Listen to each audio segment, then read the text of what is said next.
The ships arrived on a Tuesday morning, 7 of them, each the size of a small mountain, hanging in the sky like dark clouds that refused to move with the wind. For 3 days, they did nothing but hover over major cities. No messages, no movement, just silent observation. On Earth, panic gave way to an uneasy calm. Governments scrambled, militaries prepared, but ordinary people eventually returned to their daily lives, albeit with one eye on the sky. What else could they do?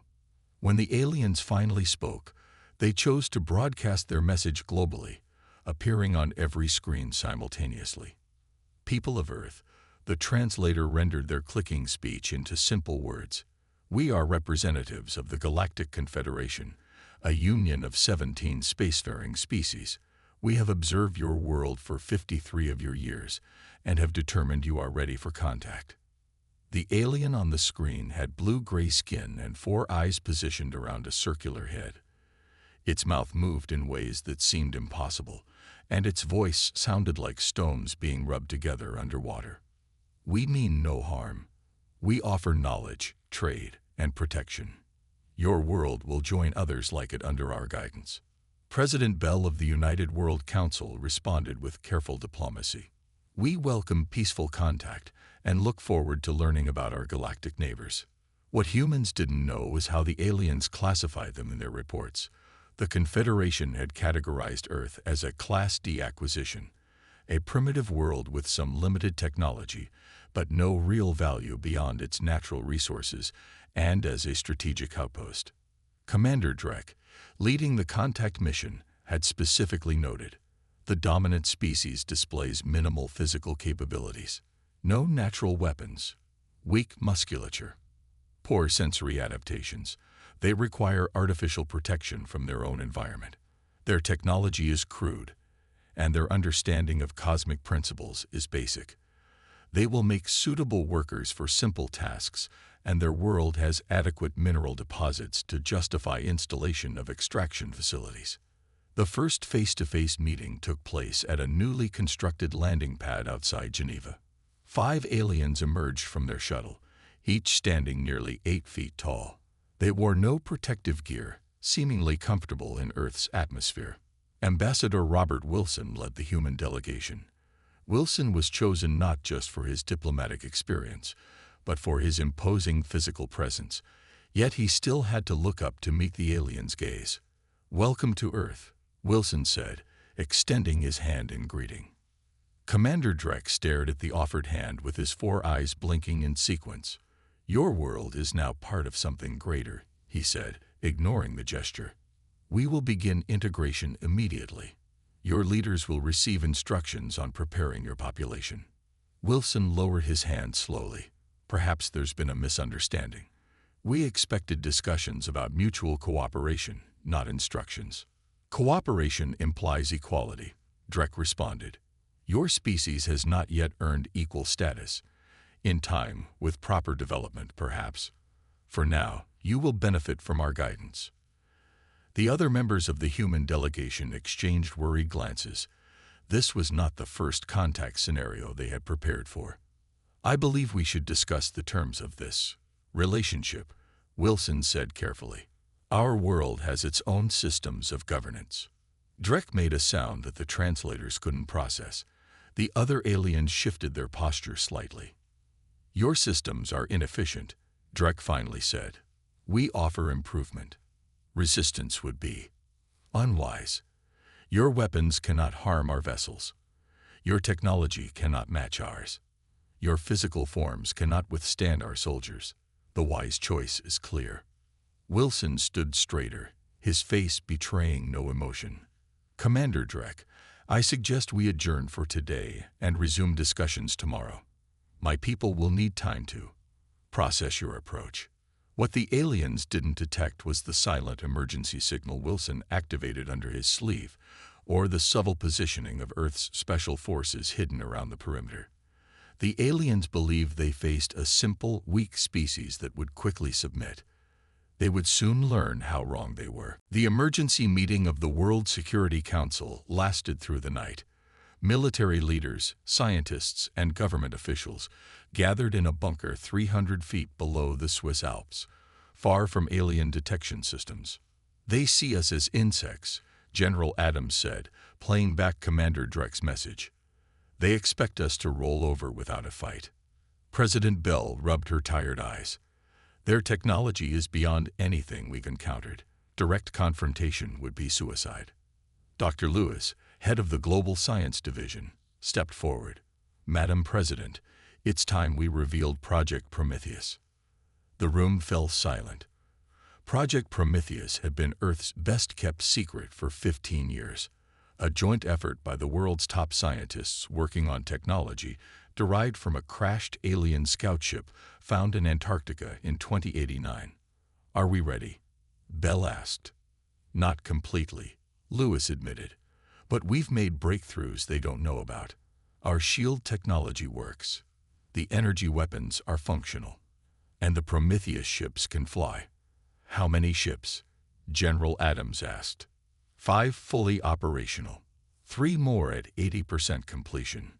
Bell stared at the holographic display showing the alien vessels hovering over Earth's major cities. "They think we're defenseless primitives. That's our advantage." The next morning, Ambassador Wilson returned to meet Commander Dreck. This time, he brought Dr. Emma Reed, Earth's leading physicist, described simply as his assistant. "We've considered your offer," Wilson said to Dreck. "Before we proceed, we have some questions about Confederation technology." Dreck made that untranslatable sound again, something between amusement and dismissal. "Your questions would be like a Stone Age human asking about quantum mechanics. You lack the foundation to understand our answers." Dr. Reed smiled politely. "Perhaps you're right. I'm particularly curious about how your ships maintain stable anti-gravitational fields without quantum fluctuation interference." All 4 of Dreck's eyes blinked rapidly. "How do you know about quantum fluctuation patterns in anti-gravitational fields?" "Just a guess," Reed said innocently. "We have theories." For the first time, Dreck looked unsettled. He turned to one of his companions and made a series of clicking sounds the translators didn't catch. While the aliens conferred, Wilson received a message through his earpiece. "Prometheus fleet in position. Operation Shadow ready on your command." "Commander Dreck," Wilson said, interrupting the alien discussion, "we've decided to decline your offer of guidance. Earth will remain independent." Dreck's skin darkened with what the humans assumed was anger. "You misunderstand. This is not an offer you can decline. We have already begun establishing bases on your moon. Compliance is expected." Wilson nodded slowly. "I thought you might say that." He pressed a small button on his watch. "Then it's time you learned something about humans. We don't respond well to threats." Suddenly, alarms blared throughout the alien shuttle. One of Dreck's officers rushed in, making urgent clicking sounds. "Impossible," Dreck growled after hearing the report. "Their technology can't." He turned to Wilson, his 4 eyes narrowing. "What have you done?" Wilson smiled. "Operation Shadow. While we've been talking, our ships have disabled your moon base and surrounded your fleet.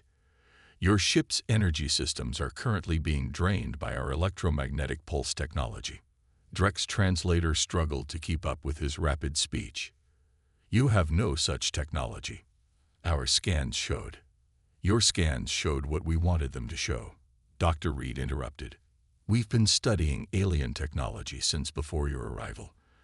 Did you think you were the first visitors to Earth?"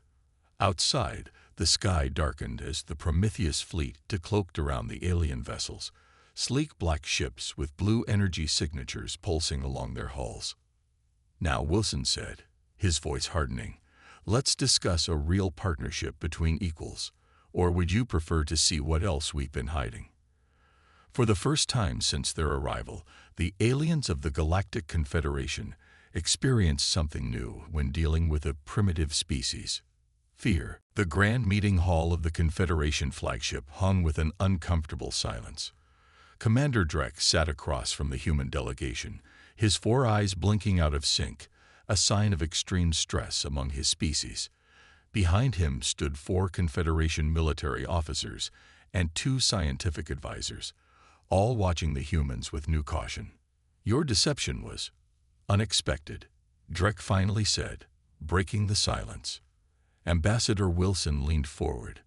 "Not deception, Commander. Prudence. Earth has encountered hostile aliens before. We learned to be careful." The revelation of Earth's hidden fleet had forced a complete reset in negotiations. The Prometheus ships maintained position around the Confederation vessels, their energy weapons powered but not aimed, a show of capability, not aggression. "The Confederation has ruled this sector for 3,000 years, said Lark, the alien scientific advisor. "No Class D world has ever possessed technology like yours. You must have stolen it." Dr. Reed smiled thinly. "We recovered a crashed scout ship 60 years ago. We studied it, improved upon it, but most of what you see is our own design." Lark's skin pulsed with disbelief. "Impossible. The evolutionary timeline doesn't support such advancement." "You misunderstand humanity," Wilson said. "Necessity drives us. Threat accelerates us. When we crashed your scout ship, we realized we weren't alone in the universe. We prepared accordingly." President Bell joined the conversation through a secure holographic link. "Commander Drek, we prefer peace, but we've survived by being ready for war. Your approach triggered our defenses." Drek made a gesture that human translators interpreted as reluctant respect. "What do you want, humans?" "Equal partnership," Bell replied immediately. "Knowledge exchange. Fair trade. Mutual defense. The same rights as other Confederation members." "Impossible," said one of the military officers. "Protocol demands a species prove itself over centuries before." "I believe," Drek interrupted, "protocols may need revision in this case." The conversation shifted as both sides began actual negotiations. The humans proved knowledgeable about galactic politics despite never having left their solar system. They knew of the Dravik's threat on the outer rim. They understood the mineral shortages affecting Confederation worlds. Somehow, they even knew about the succession crisis in the Confederation leadership. 5 hours into negotiations, during a brief recess, Drek confronted Wilson privately. "Your knowledge exceeds what you could have learned from one crashed ship," Drek said, his voice low. "What aren't you telling me?" Wilson maintained his diplomatic smile. "Commander, humanity has been watching the stars for centuries. We've intercepted communications. We've listened. We've learned. The signals would be encrypted. We're very good at solving puzzles." The meeting resumed with a new tension. The Confederation representatives now spoke more carefully, aware they faced not primitives but equals, perhaps even dangerous ones. By evening, a preliminary agreement was reached. Earth would join the Confederation not as a Class D world, but as a provisional allied power, a status normally reserved for established spacefaring civilizations. As the alien delegation prepared to return to their ship, Dr. Reed approached Lark with a small device. "A gift," she said, "to demonstrate our goodwill." Lark examined the object, a small cube that hummed with energy. "What does it do?" "It's a more efficient power converter than the ones your ships use. 30% more output, 15% less heat generation." Lark's eyes widened. "You're giving us this technology." "Partners share," Reed said simply. "We have other innovations we're willing to exchange." After the aliens departed, Wilson and Reed watched their shuttle return to the main ship. "Do you think they've learned their lesson?" Reed asked. Wilson shook his head. "They've learned we're not helpless. They haven't yet learned what humanity is truly capable of." He looked toward the stars. "But they will." In orbit, Commander Drek sent a private message to Confederation High Command. Earth assessment updated. Approach with extreme caution. These humans are not what they seem. 1 month after the forced negotiations, Earth received its first official Confederation visitors. Not diplomats this time, but inspectors. The evaluation committee arrived in a sleek vessel half the size of Drek's command ship. Their mission: determine if Earth truly deserved its provisional status. Chief Inspector Mord stood 7 feet tall with gray skin and 6 fingers on each hand. His species, the Tellurians, were known throughout the galaxy as thorough, methodical, and impossible to impress.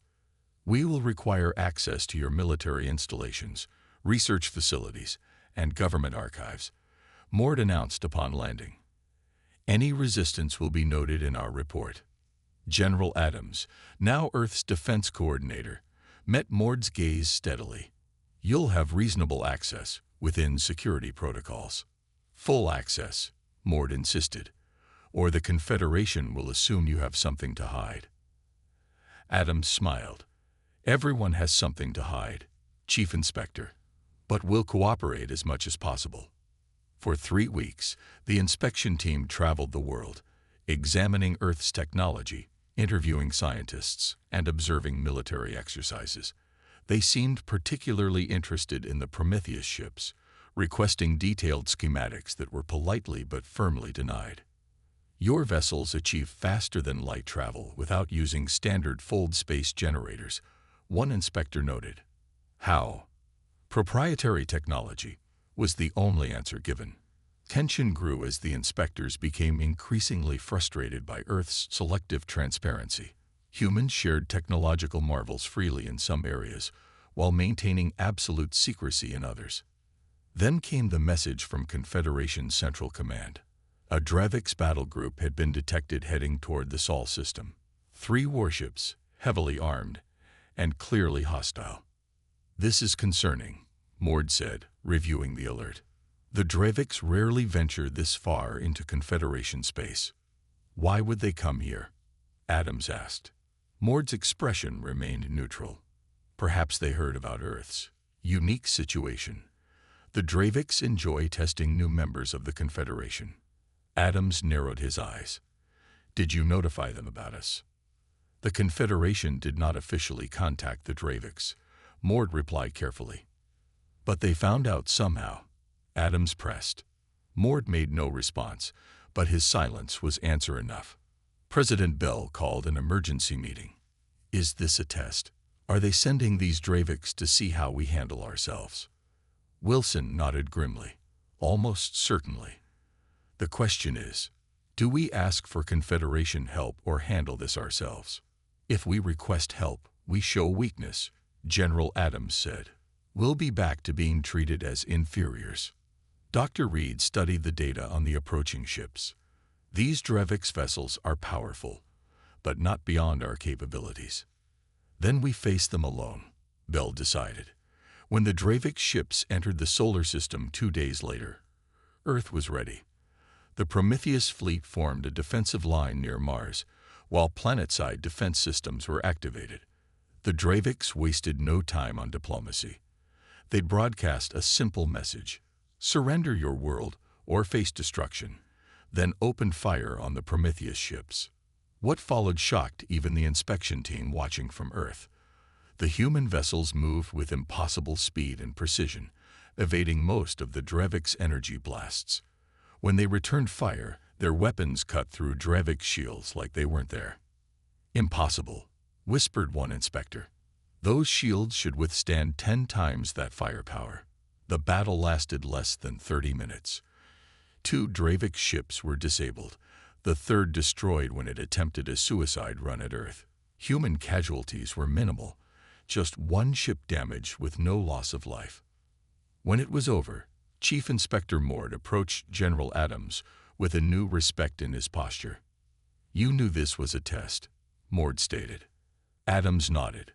We expected something like this. You could have requested Confederation assistance. We could have. Adams agreed, but Earth protects its own. That's something the galaxy should understand about us. Mord was silent for a long moment. I believe they're beginning to. The Confederation's Grand Hall spanned nearly a mile in diameter, suspended in orbit around a neutron star. Representatives from 500 worlds gathered in tiered seating, their murmurs creating a symphony of strange sounds. Earth's delegation, Ambassador Wilson, Dr. Reed, and General Adams stood at the center platform, feeling the weight of thousands of alien eyes upon them. High Chancellor Vex, a being of pure energy contained within a mechanical shell, addressed the assembly. We gather today to evaluate Earth's status within the Confederation. The evaluation committee has submitted their report. Chief Inspector Mord stepped forward. Earth has demonstrated technological capabilities beyond their expected development curve. Their defense of the Sol system against Dravik's forces was impressive. He paused. However, they continue to withhold key information about their military and research programs. Voices rose throughout the hall. Some demanded Earth share all their technology. Others warned of the danger humans might pose. Chancellor Vex raised a glowing appendage for silence. Ambassador Wilson, how do you respond to these concerns? Wilson stepped forward.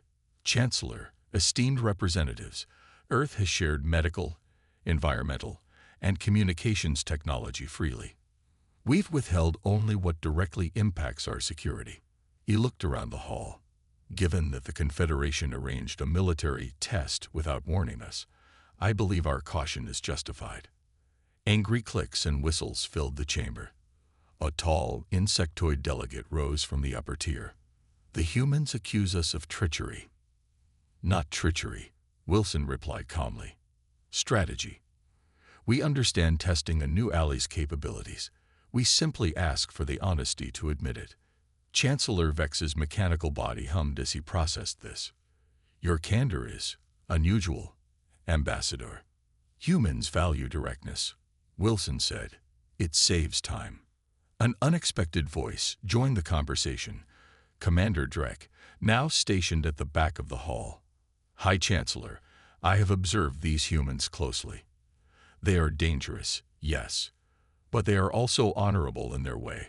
Their weapons could have destroyed the Dravik ships completely. Instead, they disabled two and preserved life where possible. The hall fell silent. Trek's support carried weight. Chancellor Vex considered this. What does Earth want from the Confederation? Wilson didn't hesitate. Access to the Galactic Library. Permission to establish colonies on suitable worlds within our region. Fair trade agreements. And most importantly, respect as equals. Equals. A ripple of disbelief spread through the gathering. Your civilization is barely 5,000 years old. Yet we've achieved in millennia what took many of yuans, Dr. Reed interjected. Perhaps that should prompt curiosity rather than dismissal. Chancellor Vex's energy form pulsed brighter. There is another matter we must address. Our scientists have analyzed your technology. Some elements appear to incorporate principles similar to those used by the ancients. The hall erupted in chaos. The ancients, a mysterious species that had vanished 50,000 years ago, were near mythical figures in Confederation history. Dr. Reed and Wilson exchanged glances. This was unexpected. We've never heard of these ancients, General Adams said carefully. Yet your faster-than-light drive uses principles only found in ancient ruins, Vex continued. Explain this. Dr. Reed stepped forward. Chancellor, human innovation often follows parallel paths to solutions. Without knowing these ancients' work, we cannot explain the similarities. The energy beings seemed to study them closely. Perhaps, Vex finally said, it is time to share knowledge rather than demand it. Earth delegation, the Confederation extends an unprecedented invitation. You will be granted access to the inner sanctum of the Galactic Library. Gasps and murmurs filled the hall. The inner sanctum was restricted to the oldest member species. Why this honor? Wilson asked. Chancellor Vex's voice dropped lower. Because, Ambassador, if humans have independently rediscovered ancient technology, you may hold the key to mysteries we've struggled with for millennia. And perhaps, the energy being pulsed once, to the greatest question of all. What destroyed them? The Galactic Library hung in space like a massive crystal snowflake, its translucent structures capturing and refracting the light of 3 nearby stars. As the human shuttle approached, Dr. Reed pressed her hand against the viewport, momentarily speechless at the sight. 5 million years of knowledge, she whispered. Every discovery, every history, every technology from hundreds of civilizations. Chief Librarian Tor met them at the docking bay. He belonged to a species of tall, slender beings with skin that shifted colors with their emotions, currently a deep purple of formal respect. Few outsiders enter the inner sanctum, Tor explained as they walked through vast halls, lined with energy matrices containing trillions of data points. Fewer still on their first visit to the library. The inner sanctum lay at the heart of the structure, a spherical chamber bathed in blue light. At its center floated a black crystalline object the size of a small car. The Nexus, Tor said reverently, the only intact technology left by the ancients. It contains their complete knowledge base, but we've only decoded a fraction of it in 50,000 years. Wilson studied the floating crystal. Why show us this? Because of how you build your engines, Tor replied. The chamber that generates your faster-than-light field uses principles we've only seen in ancient technology. The Confederation believes you might have a connection to them. General Adams frowned. We developed our technology independently. Perhaps, Tor said, his skin rippling with doubt. Yet you achieved in decades what took other species centuries. Some on the Council believe humans may be descendants of the ancients, or perhaps their creation. Dr. Reed laughed. We evolved on Earth. Our fossil record is clear. Is it? Tor asked softly. The ancients were masters of genetic manipulation. They seeded many worlds with life. Wilson stepped closer to the Nexus. What happened to them? They vanished, Tor said simply. At the height of their power, spanning 3 galaxies, they disappeared in less than a year. No war. No plague. They just stopped existing. Reed approached the Nexus cautiously. May I? Tor hesitated. You may observe, but interaction requires special. The moment Reed stepped within 3 feet of the crystal, it pulsed with sudden light. Symbols appeared on its surface, flowing, changing patterns unlike any Confederation language. Impossible. Tor's skin flashed bright yellow with shock.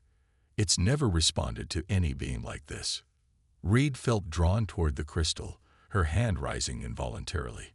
When her fingers touched its surface, the entire chamber filled with projected images, star maps, mathematical equations, and complex schematics. What's happening? Adams demanded, reaching for his weapon. It's communicating, Reed said, her voice distant. I can understand it. Not the language, but the concepts. Wilson turned to Tor. What does this mean? The librarian's skin had gone white, the color of fear in his species. In all our time studying the Nexus, it has never activated this way. The implications are disturbing. Reed suddenly pulled her hand back, gasping. The projections vanished instantly. Dr. Reed. Wilson moved to steady her. I saw them, she whispered. The ancients. I saw what they looked like. She looked up, her face pale. They were human, Ambassador, or at least nearly identical to humans. The revelation sent shockwaves through the Confederation. Emergency council sessions were called. Some species demanded Earth be quarantined immediately. Others insisted humans share whatever knowledge they'd gained from the Nexus. Back on Earth, President Bell received the news with growing concern. If the Confederation believes we're connected to these ancients, how will they react? She asked her advisors. With fear, Wilson replied via a secure channel from the library. The ancients were apparently the most powerful species ever known. If they think we're their descendants, they might see us as a threat. Adams finished. Or worse, they might think we know what happened to the ancients.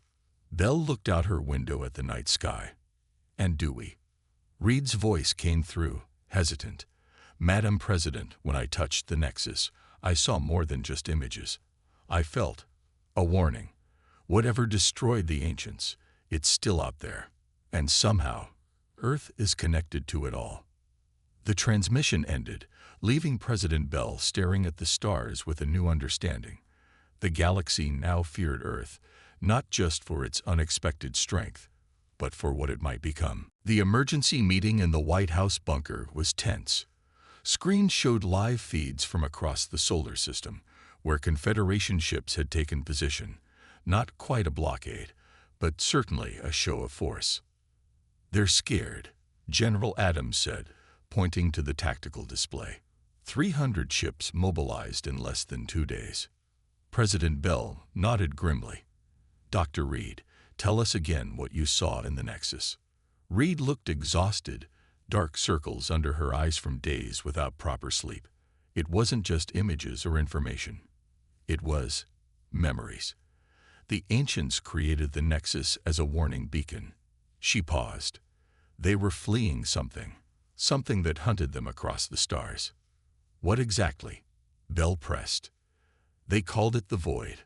Not a species or fleet, something more fundamental. A force that unmakes reality." Reed struggled with the concepts. The ancients discovered it when they reached a certain technological threshold. Their most advanced systems began to fail inexplicably. Entire planets went dark. The more they fought it, the faster it spread. Wilson, who had returned from the Galactic Library hours earlier, spoke up. "And they think we're connected to this." "The Nexus recognized something in human neural patterns," Reed confirmed. "We don't just look like the ancients, we think like them. And that terrifies the Confederation." The bunker door opened, admitting an unexpected visitor. "Commander Drek, now Earth's official Confederation liaison. Your presence has caused quite the crisis," Drek said without preamble.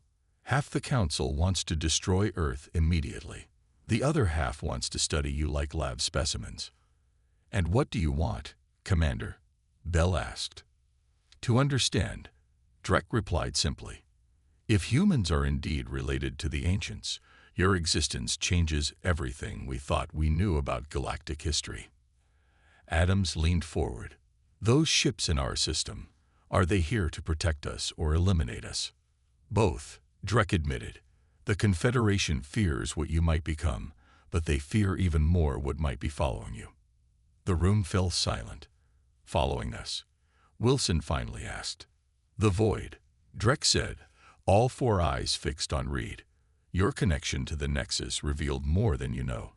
The ancients weren't just fleeing, they were transforming themselves, creating new versions that might survive when they couldn't. The Council believes humans may be one such experiment." President Bell stood. "We've done nothing to threaten the Confederation. Your existence is the threat," Drek responded. "If you truly are ancient descendants, you may unknowingly bring the Void simply by advancing your technology." A lieutenant burst into the room. "Madam President, we're detecting massive energy signatures at the edge of the solar system." The main screen shifted to show dozens of tiers forming in space, rifts of absolute darkness against the stars. "It's happening," Reed whispered, "just like in the Nexus memories." Panic erupted across communication channels as Confederation ships began emergency maneuvers. Several vessels near the rifts simply vanished, consumed by expanding darkness. "They'll blame us," Adams said. "They'll think we brought this." Drek's skin had paled to nearly white. "No one has ever witnessed the Void and survived to report it. This confirms your connection to the ancients." "Connection doesn't mean causation," Reed snapped. "We didn't bring this." President Bell turned to Drek. "Commander, your people have 2 choices: flee and die separately, or stand with Earth and maybe survive together." "What can Earth possibly do against something that destroyed the most powerful civilization in galactic history?" Drek demanded. Bell nodded to Dr. Reed, who opened a secure panel revealing a small device. "The Nexus didn't just show me the problem," Reed explained. "It showed me fragments of a solution. The ancients were close to finding a way to close the rifts. They ran out of time.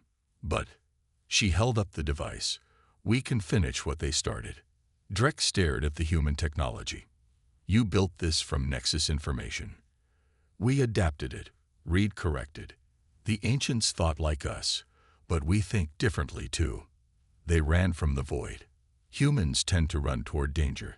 Outside, the darkness spread as more Confederation ships were lost. Earth's Prometheus fleet moved into defensive formation, their engines glowing with a new, untested energy signature. The Confederation believed Earth was small and weak. President Bell said, watching the screens as humanity prepared to face the impossible. They're about to see what humans do best: survive when everything says we shouldn't. As the void approached Earth, the planet that the galaxy had once dismissed as insignificant became its last, best hope.